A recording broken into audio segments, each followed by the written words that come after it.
Om Swastiastu, perkenalkan kami dari kelompok SKDA 3. Pada kesempatan kali ini akan mempresentasikan video student project kami yang berjudul Conduct Disorder atau Gangguan Perilaku. Berikut merupakan anggota dari SKDA 3.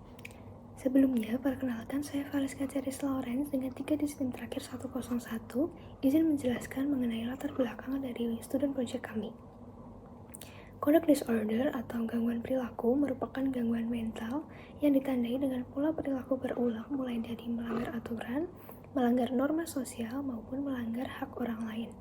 Gangguan ini sering disebut sebagai kenakalan biasa, namun dampaknya besar bagi penderita dan juga lingkungan sekitarnya. Anak atau remaja dengan gangguan ini dapat mengalami kesulitan beradaptasi, penurunan prestasi akademik, hingga masalah dalam hubungan sosialnya. Gejalanya tentu bervariasi, mulai dari perilaku agresif terhadap teman sebaya maupun orang lain dan juga hewan, perusakan barang, hingga pelanggaran aturan yang dilakukan secara konsisten. Anak atau remaja dengan conduct disorder biasanya terlibat dalam perilaku yang memiliki risiko tinggi seperti penyalahgunaan zat maupun kriminal. Selanjutnya, survei dilakukan oleh Indonesian National Adolescent Mental Health Survey pada tahun 2021 menemukan bahwa sebanyak 0,9% remaja dari usia 10 hingga 17 tahun mengalami conduct disorder. Meskipun angka ini terbilang cukup rendah dibandingkan dari anak atau remaja yang mengalami gangguan kecemasan, yaitu sebesar 3,7%, namun angka ini tetap menjadi penting untuk ditangani. Etiologi atau penyebab dari conduct disorder sendiri kompleks, mulai dari faktor biologis, psikologis, hingga lingkungan. Oleh karena itu, conduct disorder memerlukan penanganan yang komprehensif pula. Jika tidak ditangani sejak dini, gangguan ini dapat berlanjut hingga dewasa dan berkembang menjadi gangguan kepribadian antisosial. Oleh karena itu, pemahaman dan intervensi sangat dibutuhkan untuk mencegah dampak jangka panjangnya.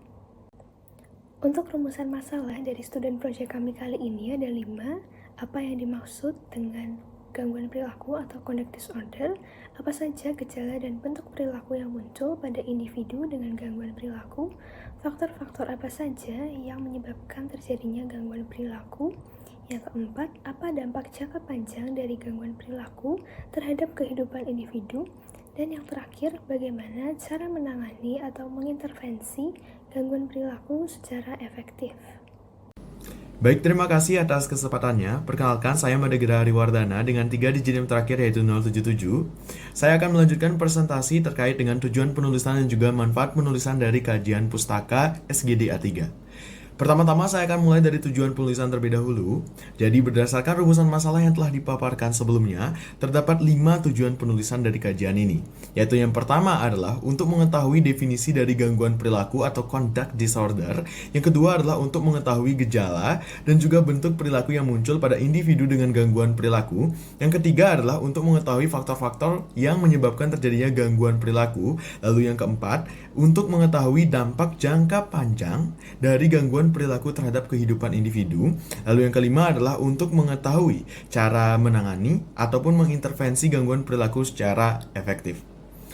Dilanjutkan dengan manfaat penulisan dari kajian pustaka ini yang dibagi menjadi 2, yaitu manfaat teoritis dan juga manfaat praktis. Untuk pertama terkait dengan manfaat teoritisnya, kajian ini memberikan landasan teoritis bagi pengembangan ilmu pengetahuan di bidang kedokteran jiwa, khususnya melalui pembahasan mengenai gangguan perilaku atau conduct disorder. Lalu untuk manfaat praktisnya, ya ada 2 juga, yaitu bagi peneliti dan akademisi, kajian ini diharapkan itu memberikan dasar konseptual bagi penelitian lanjutan yang lebih aplikatif mengenai gangguan perilaku atau conduct disorder. Lalu bagi pasien dan masyarakat umum, kajian ini menyediakan pemahaman mengenai definisi, karakteristik, serta bentuk penanganan dari gangguan perilaku atau conduct disorder, sehingga dapat diketahui pula pola perbedaannya dengan bentuk perilaku menyimpang lainnya. Hal ini berpotensi meningkatkan mutu pelayanan terhadap pasien yang komprehensif dan juga tepat sasaran.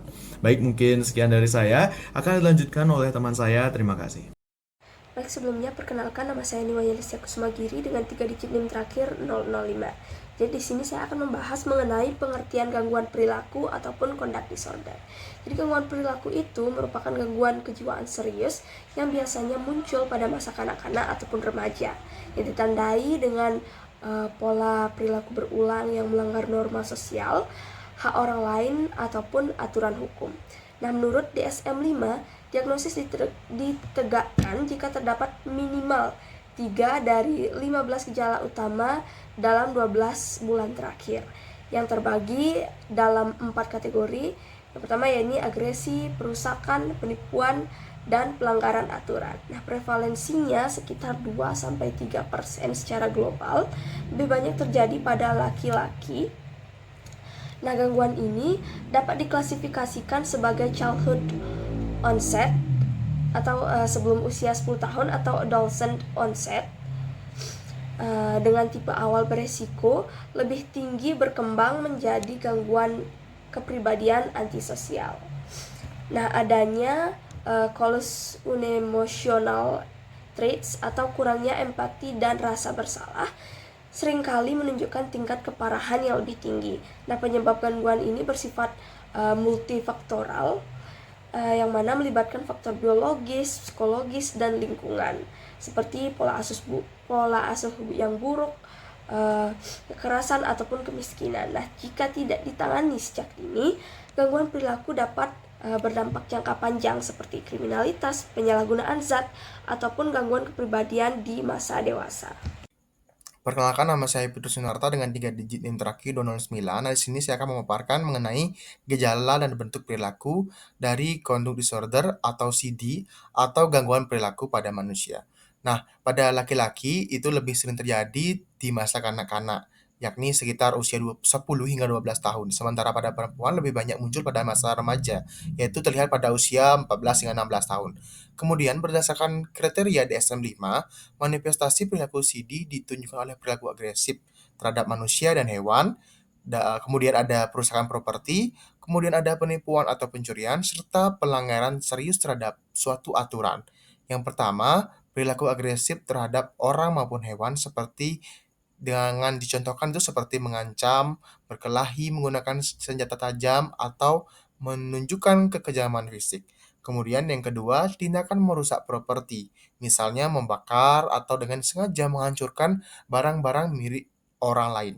Kemudian yang ketiga, perilaku yang berkaitan dengan penipuan dan pencurian, itu seperti tindakannya seperti berbohong, kemudian ada tindakan mencuri atau bahkan membobol rumah dan bangunan seseorang dengan paksa. Kemudian yang terakhir yaitu adanya suatu pelanggaran aturan tampak dari kebiasaan seperti membolos sekolah, tidak patuh terhadap larangan orang tua, atau bahkan melanggar larangan orang tua itu seperti keluar malam sebelum usia 13 tahun. Baik, sekian pemaparan dari saya, akan dilanjutkan oleh teman saya. Terima kasih. Perkenalkan, nama saya Hikmah Fatri Prasetya dengan 3 digit terakhir 125. Saya izin untuk melanjutkan tentang gejala dan juga bentuk perilaku dari conduct disorder, di mana perilaku conduct disorder ini harus muncul secara konsisten dengan minimal 3 gejala dalam 12 bulan terakhir, dan setidaknya satu gejala dalam 6 bulan terakhir. Serta gangguan ini harus menyebabkan gangguan yang nyata dalam kehidupan sosial, akademik, atau aktivitas sehari-hari. Ada faktor risiko yang dapat memperburuk conduct disorder, yaitu pola asuh yang tidak konsisten, kekerasan dalam keluarga, lingkungan sosial yang negatif, serta gangguan psikologis lain seperti ADHD atau ODD. Sekian dari saya, terima kasih. Baik, selanjutnya saya akan menjelaskan mengenai penyebab dan juga faktor dari gangguan perilaku atau conduct disorder ini. Di mana gangguan perilaku atau conduct disorder merupakan kondisi multifaktorial yang disebabkan oleh interaksi antara faktor biologis, genetik, dan lingkungan sosial. Anak dengan CD tidak hanya mengalami masalah perilaku, tetapi juga memiliki resiko tinggi untuk mengalami gangguan perkembangan saraf dan keluhan somatik seperti migrain atau masalah pencernaan, yang menandakan adanya dasar biologis dan neurogenetik yang signifikan. Bukti genetik terlihat dari penelitian kembar, di mana anak memiliki resiko tinggi jika saudara kembarnya juga mengalami gangguan perilaku atau conduct disorder. Selain itu, faktor lingkungan memainkan peran besar. Pola asuh yang tidak konsisten, paparan kekerasan, kurangnya dukungan keluarga, dan kondisi sosial ekonomi yang rendah dapat meningkatkan kerentanan anak terhadap CD. Selanjutnya, saya akan menjelaskan lebih rinci mengenai faktor-faktor tersebut, di mana dari sisi biologis ada beberapa faktor utama yang berperan. Pertama, genetika memiliki peran kuat, terutama dalam perilaku agresif dan sifat kurang empati. Anak-anak yang memiliki riwayat keluarga dengan gangguan perilaku, kepribadian antisosial, atau penyalahgunaan zat memiliki risiko yang lebih tinggi untuk mengalami CD. Kedua, ada faktor neurobiologi. Penelitian menunjukkan adanya disfungsi pada area otak seperti korteks prefrontalis yang bertanggung jawab atas pengendalian impuls dan amigdala yang mengatur pemrosesan emosi. Disfungsi ini seringkali terkait dengan perilaku agresif dan kurangnya empati pada individu dengan CD. Ketiga, disregulasi pada sistem neurotransmitter seperti serotonin, dopamin, dan norepinefrin juga berkontribusi pada impulsivitas, agresi, dan ketidakstabilan emosi. Terakhir, temperamen yang sulit atau mudah tersinggung sejak usia dini merupakan prediktor penting untuk meningkatkan resiko terjadinya CD. Baik, mohon izin dokter, perkenalkan saya Imad Darren Marlon Gunawan dengan 3 digit NIM terakhir 151. Di sini saya akan melanjutkan pembahasan mengenai penyebab dan faktor risiko daripada conduct disorder. Faktor psikologisnya meliputi yang pertama, distorsi kognitif. Ini diartikan anak-anak sering salah mengartikan niat orang lain sebagai permusuhan yang dapat memicu respons agresif dari sang anak. Lalu yang kedua adalah regulasi emosional yang buruk, di mana keterampilan coping yang harus dibutuhkan untuk mengelola frustasi dan kemarahan tidak terregulasi dengan baik, sehingga sering muncul emosi yang meledak-meledak pada anak. Lalu yang ketiga adalah kondisi kejiwaan komorbid seperti ADHD, Oppositional Defiant Disorder atau ODD, depresi dan kesulitan belajar, memperburuk masalah perilaku. Lalu yang terakhir adalah rendahnya empati atau rasa bersalah. Gangguan perilaku yang conduct disorder diperburuk dengan ciri-ciri dari anak yang tidak berperasaan dan tidak emosional.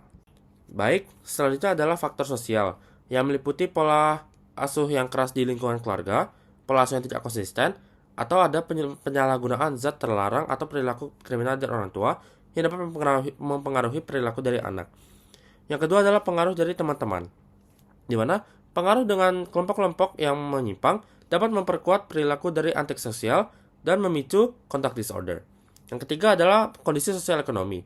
Kondisi sosial ekonomi yang seperti contohnya kemiskinan, kekerasan di sekitar, dan keterbatasan sumber daya menjadi faktor risiko yang signifikan. Lalu yang terakhir adalah lingkungan sekolah, seperti nilainya yang buruk, hubungan yang buruk dengan guru, dan keterikatan lemah dengan sekolah dapat meningkatkan risiko conduct disorder.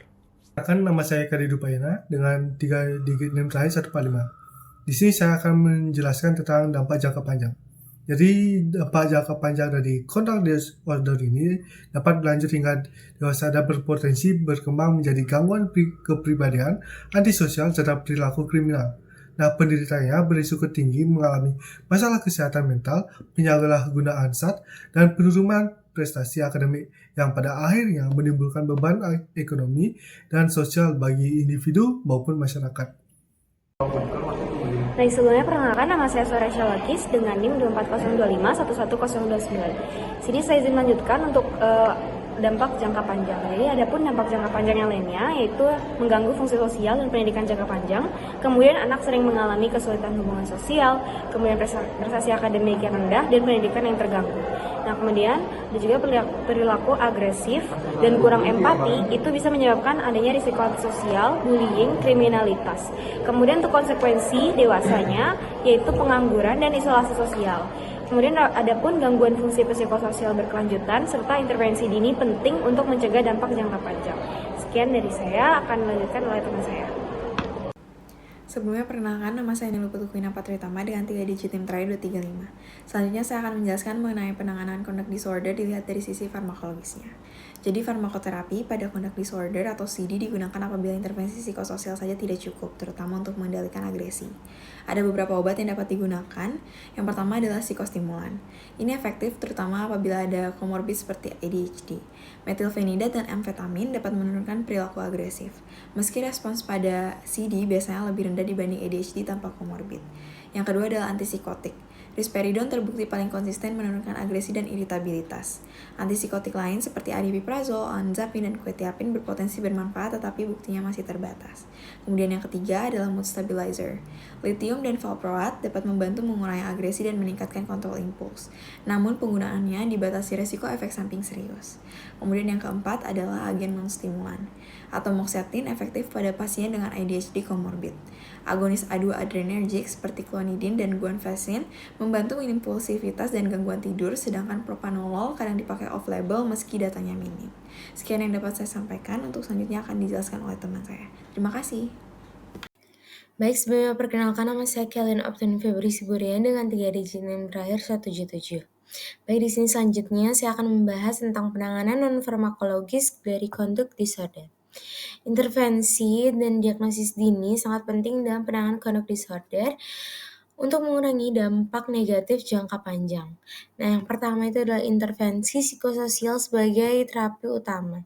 CBT dan pelatihan keterampilan sosial efektif mengurangi gejala CD dengan meningkatkan regulasi emosi, empati, dan problem solving.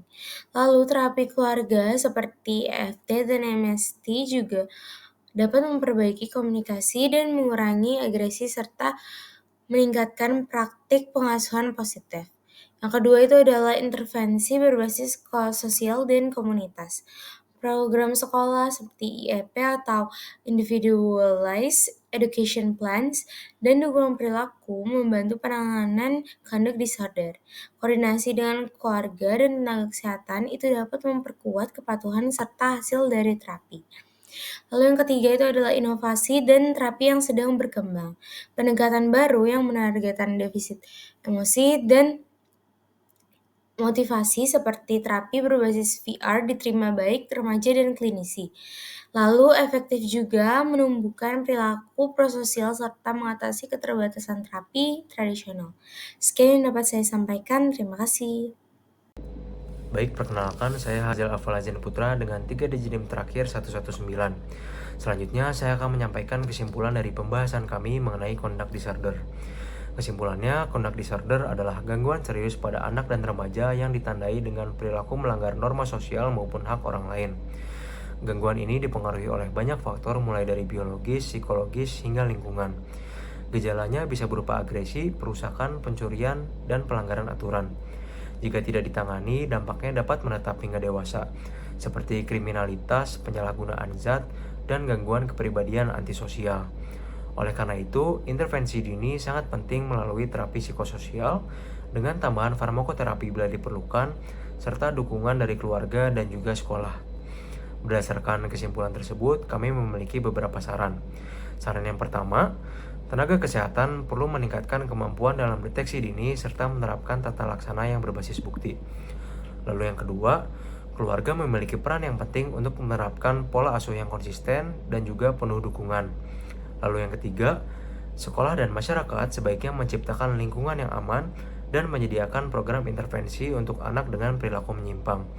Lalu saran yang terakhir, penelitian lebih lanjut mengenai terapi inovatif seperti penggunaan virtual reality atau terapi keluarga perlu terus dikembangkan untuk memperbaiki hasil penanganan ke depannya.